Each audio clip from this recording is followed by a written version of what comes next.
placebo es una sustancia que se utiliza para cuando se necesita comparar la eficacia de un medicamento en los ensayos clínicos.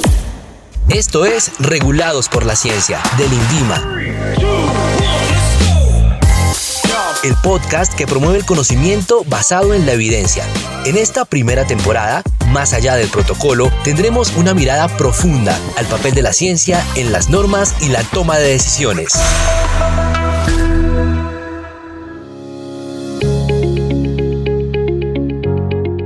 Hola, soy Ana Caona Martínez y estás escuchando el podcast del Grupo de Investigación Clínica del INVIMA, donde hablaremos sobre un tema a menudo malentendido en el mundo de los ensayos clínicos y es el uso del placebo. Para guiarnos en esta discusión tenemos el placer de contar con el doctor Manuel Alberto Cortés, quien es médico de la Universidad Nacional y máster en Salud Pública de la Universidad de Leeds de Inglaterra y especialista en mercadeo de la Universidad Javeriana. Tiene mucha experiencia en la industria farmacéutica en Colombia y Latinoamérica durante más de 25 años en investigación y docencia y actualmente es director de educación e investigación de los Cobos Medical Center y profesor asistente de la Universidad El Bosque. En este episodio el doctor Cortés nos explicará qué es un placebo y cómo y por qué se utilizan en ensayos clínicos y la importancia de los estudios controlados con placebo para validar la eficacia de los nuevos tratamientos. Abordaremos también las consideraciones éticas y científicas que conlleva el uso de placebos, así como los efectos que puede tener en los participantes y en los resultados de la investigación. Doctor Manuel, muchas gracias por aceptar nuestra invitación. Doctora Ana Caona, buenos días. Muchas gracias por esta invitación. Es muy generoso. Felicito al INVIMA a través tuyo por esta iniciativa que, como me lo comentaste, recoge las solicitudes de la gente a través de una serie de reuniones que hicieron ustedes en años anteriores, y qué bueno que hayan sido tan receptivos y empiecen a adoptar este tipo de actividades que nos unen a través de la tecnología con el INVIMA como tal y con las audiencias generales.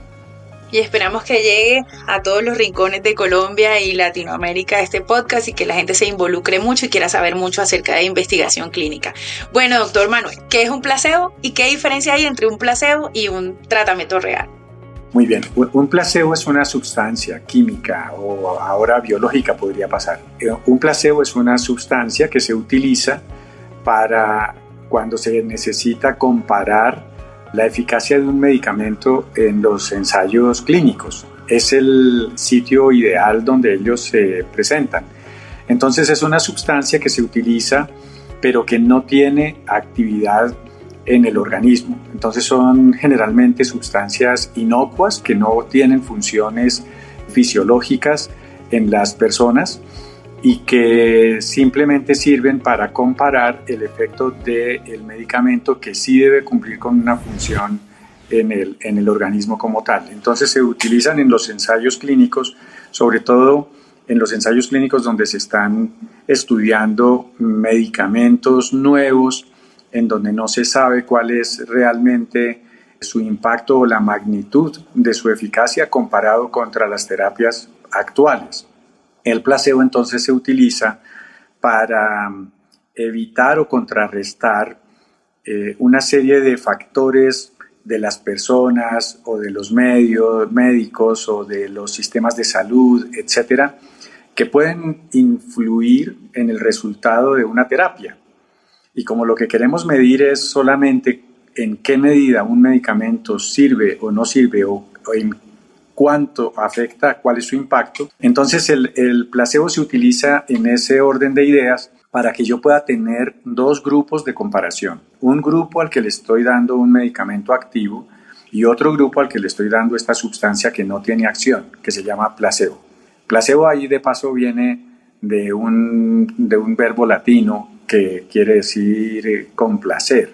Complacer es en el sentido de favorecer o atender la necesidad de un paciente que quiere un tipo de terapia o que reclama la prescripción de algún tipo de sustancia. Entonces, de allí viene la palabra y se utiliza entonces mucho en investigación clínica para contrarrestar o evitar los factores que pueden contaminar, digamos, la comparación la sustancia activa. Eso es más o menos lo que es un placebo. Entonces, digamos que lo que trato en los estudios clínicos es de pronto de que ni los médicos o el equipo clínico ni el mismo participante sepan de alguna manera si están recibiendo lo uno o lo otro, ¿cierto? Entonces, de pronto, ¿cuál es como la consideración ética en ese caso de que un participante no esté recibiendo el principio activo y qué alternativas hay también al uso de placebo? Sí, perfecto. Hace varios años hubo una controversia a nivel global por el uso de los placebos, porque se utilizaban y a comienzos del siglo pasado hubo muchos casos de usos exagerados o inadecuados de los placebos en ciertos pacientes solamente con el ánimo de observar cómo se transcurría la historia natural de una enfermedad sin tratarlos, etc. Eso pasó a la historia porque los códigos éticos que nos rigen en la investigación hoy en día a nivel universal son muy estrictos. Entonces, el placebo se utiliza en los estudios clínicos para evitar este tipo de confusión de la que ya hablamos. Uno puede utilizar placebos puros o placebos activos. Es decir, un placebo puede ser activo cuando uno utiliza una sustancia que tiene alguna acción, pero que no interfiere con el fármaco con el que yo estoy comparándome.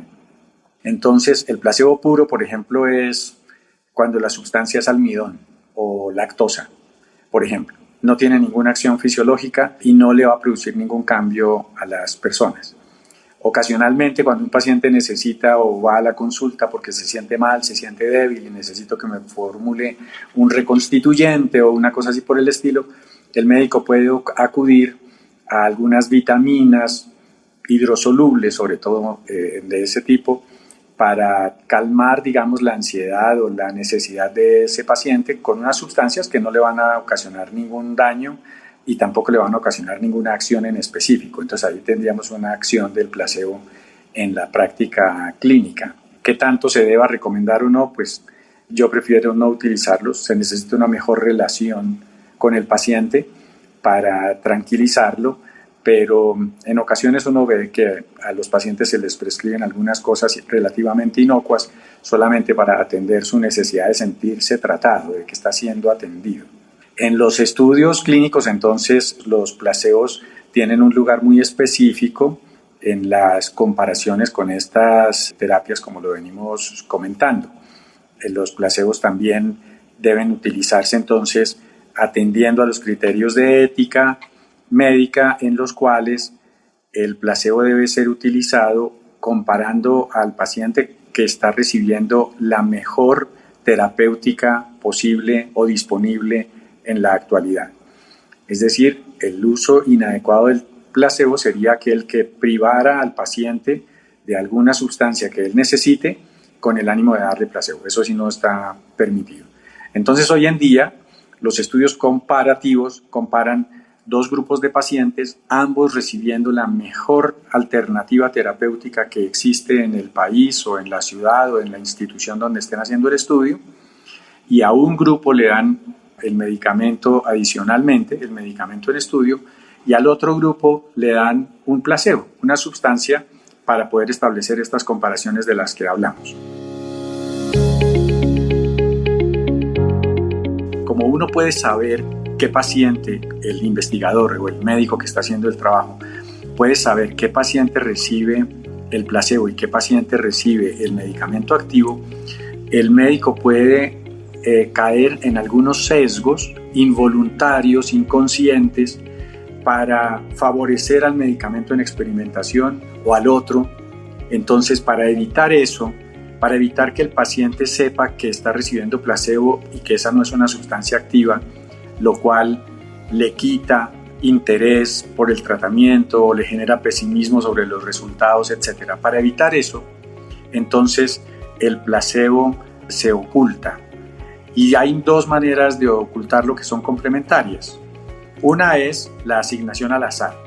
Entonces, los pacientes que van a quedar en el grupo que tiene placebo y los que van a quedar en el otro grupo son pacientes elegidos de unas bases de datos en donde tienen un perfil muy igual y tienen la misma oportunidad de quedar en uno o en el otro grupo. Eso se hace al azar por mecanismos tecnológicos que hoy tenemos, en donde el paciente se asigna a uno u otro grupo sin que intervenga la voluntad ni del paciente ni del investigador. Aún así, el investigador puede saber si el paciente está recibiendo placebo o no. Entonces, el segundo paso es enmascararlo. Entonces, si el paciente va a recibir, el que va a recibir el tratamiento activo, recibe un jarabe o una inyección que viene presentada en unas ampollas, o es una pastilla de un color rojo o naranja, etc., el placebo simula exactamente ese tipo de medicamento, pero no lleva sustancia activa. Es decir, si el medicamento que yo voy a probar viene en forma de ampolla, yo fabrico otra ampolla, la lleno de líquido que sea inocua para el organismo, pero que no tiene sustancia activa ninguna. Si lo que yo le voy a administrar nuevo es una tableta con una forma particular, circular y de un color particular, fabrico también la misma pastilla, pero no le agrego principio activo. Por tanto, esos placebos no están de venta al público, los fabrica el que está fabricando la pastilla original y simplemente no le agrega sustancia activa. Entonces yo fabrico 2 empaques para esos productos y a uno lo marco como fármaco A y al otro lo marco como fármaco B. Yo tengo, quien fabrica la sustancia, un código para saber cuál de los dos es la sustancia activa, pero yo no se lo comunico al investigador ni se lo comunico al paciente. Entonces el paciente está ciego respecto a saber si está tomando la sustancia activa o el placebo. Y el médico también debe estar ciego para que no sepa si su paciente está recibiendo la sustancia activa o el placebo. Esos son estudios que se llaman así dobles ciegos, es decir, está ciego el paciente y ciego el investigador en términos de saber o no quién tiene la sustancia activa. A veces es solo el paciente el que recibe el cegamiento. ¿De qué depende de que se ceguen ambos? Depende del tipo de patología, del tipo de sustancia que estemos aplicando, de la severidad de la enfermedad que se esté analizando, etc. A veces hay productos, los productos más nuevos, que son procedimientos muy sofisticados y complejos, que son casi imposibles de hacerles un cegamiento o hacerles un placebo similar. Entonces, en esos estudios vamos a trabajar con un estudio abierto donde es muy difícil la comparación. Y asumimos eso dentro del estudio, castigamos el estudio, obligándolo a que tenga entonces una mayor cantidad de pacientes para que las observaciones diluyan los efectos de los observadores o cosas así. Pero cuando se puede hacer, lo ideal es tener un estudio que sea doble ciego, donde ni el investigador ni el sujeto de investigación sepan qué están tomando. A veces hay triple ciegos, porque a la hora de los análisis, el estadístico también puede cometer algunos sesgos involuntarios. Y entonces al estadístico se le pueden pasar los datos de manera que estos son los datos de los pacientes que recibieron A y estos son los datos de los pacientes que recibieron B, y él los analiza sin saber cuál es cuál. Así entonces estaríamos hablando de un estudio triple ciego.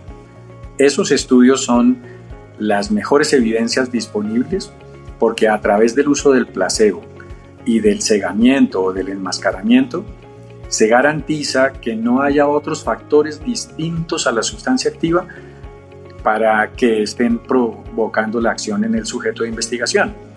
Entonces, allí los 2 grupos de pacientes son muy similares y el placebo, digamos, contrarresta esos otros efectos. El paciente que sabe qué droga está recibiendo genera unas expectativas positivas hacia el tratamiento. Entonces el médico le dice: te voy a dar un fármaco en experimentación que es muy bueno, es producido por una casa espectacular, tiene las mejores medidas de calidad y es un descubrimiento muy reciente. Entonces el paciente se ilusiona, eleva sus expectativas, ya con ese solo discurso ya se siente mejor. Entonces hay que anular eso, ¿cierto? Porque eso es un sesgo involuntario introducido por el investigador invitando al paciente a tomarse ese nuevo medicamento. Si yo le digo, al contrario, vamos a hacer una experimentación, vamos a participar en un estudio perfectamente aprobado por el comité de ética de la institución donde trabajamos, ojalá aprobado ya por el INVIMA, que también supervigila los comités de ética, etc. Entonces, para ser más eficiente el resultado, se va a comparar con un grupo que va a recibir placebo. Usted como paciente no sabe si va a recibir el placebo o no va a recibir el placebo. Hoy en día, eso lo tiene que explicar muy bien el consentimiento informado. Y el paciente, al firmar el consentimiento, debe entender claramente que tiene la misma posibilidad de quedar en el grupo con la sustancia activa o de quedar en el otro grupo, el que no recibe tratamiento. Y que puede transcurrir algún tiempo durante la investigación sin que lo sepamos. Ni él, ni el investigador, ni el equipo que está investigando. Entonces, de eso se trata, de que la única fuente de diferencia sean los resultados o las variables que estamos estudiando. Esa es la manera de abordar a ese paciente y serle claro. También hay que serle claro que el hecho de recibir placebo en vez de la sustancia activa no le reduce la calidad de su atención. Él va a recibir, adicionalmente al placebo, la mejor atención posible en términos terapéuticos, la mejor intervención, el mejor tratamiento que se esté disponible para el problema que se esté tratando en ese momento. Entonces él debe tener la tranquilidad de que su atención médica no está siendo desatendida. ¿Y eso quién lo vigila? Lo vigila el comité de ética. Entonces hay dos maneras de soportar y de asegurar al paciente. Uno, con un consentimiento informado que cumpla con toda la normatividad. Creo que va a haber una sesión donde van a hablar de cómo se hace un consentimiento informado y qué requisitos debe cumplir. Entonces, si el consentimiento informado cumple con esos requisitos y el paciente lo lee y lo entiende y lo puede consultar si quiere y lo firma aceptándolo, entonces él está seguro de que el hecho de caer en el grupo de placebo no le afecta su atención. Y puede caer, en cambio, también en el grupo con la sustancia activa. En segundo lugar, los estudios clínicos deben ser supervisados y aprobados por un comité de ética. El comité de ética es un grupo independiente de personas que deben reunir una serie de características donde hay expertos en el tema, pero hay expertos en bioética, etcétera, que se aseguran y garantizan de que el protocolo que se va a seguir para la investigación no pone en riesgo la seguridad ni el bienestar del paciente. Es fundamentalmente eso lo que hace el comité de ética, velar por la seguridad del paciente. Y al velar por la seguridad del paciente, el comité de ética evalúa si el uso del placebo en esa investigación es correcto o si tiene alguna cosa que se pudiera corregir. Sí, es apropiado. Doc, ¿y llega un momento en que el participante se entera en qué grupo estaba? Al final del estudio le contamos que estuvo en el grupo de placebo, que estuvo en el grupo de terapia, y existe la posibilidad de pronto, si al grupo que recibió la terapia le fue mejor, que los participantes que estaban en el grupo de placebo pasen a ese grupo o reciban esa terapia en investigación. Claro que sí. Ese es un punto muy importante. Es un principio ético fundamental. Si uno de los dos tratamientos, en este caso obvio el grupo con la sustancia activa, demuestra que sus resultados son francamente superiores a los del otro grupo, entonces hay un punto en el proceso de la investigación en donde yo no puedo continuar el estudio manteniendo a uno de los grupos dándoles placebo cuando el otro grupo ya demostró un beneficio adicional. Si hay un grupo que demuestra ese beneficio adicional y eso es evidente, aunque el estudio clínico no haya terminado, los pacientes del grupo que reciben placebo deben ser pasados al grupo activo y darles el beneficio de esa nueva terapia. En estudios de larga duración, ese punto se va evaluando a lo largo del trabajo. Entonces hay varios puntos de corte que los comités que diseñan los proyectos de investigación establecen como posibles puntos en donde ya se puede ver si hay una diferencia sustancial entre el grupo que está siendo tratado activamente y el otro. Y si en un momento de esos se hace un corte y se hace un análisis y se ve que ya hay una diferencia importante, pueden pasar dos cosas. O el estudio finaliza y a todo el mundo se le ofrece la oportunidad de recibir la sustancia que ofrece mayor beneficio, o el estudio continúa con un solo grupo, con una sola rama, y los pacientes que estaban en el grupo que no tenía la sustancia activa se pasan a recibir el beneficio. Y así el estudio puede continuar más tiempo para observar efectos a largo plazo o asegurar la seguridad o ver si en el largo plazo el beneficio se aumenta. se hace más evidente, etc. Pero sí es un punto importante que el paciente sepa que si en algún momento hay una diferencia importante en favor del grupo activo, él tiene la oportunidad de participar en eso.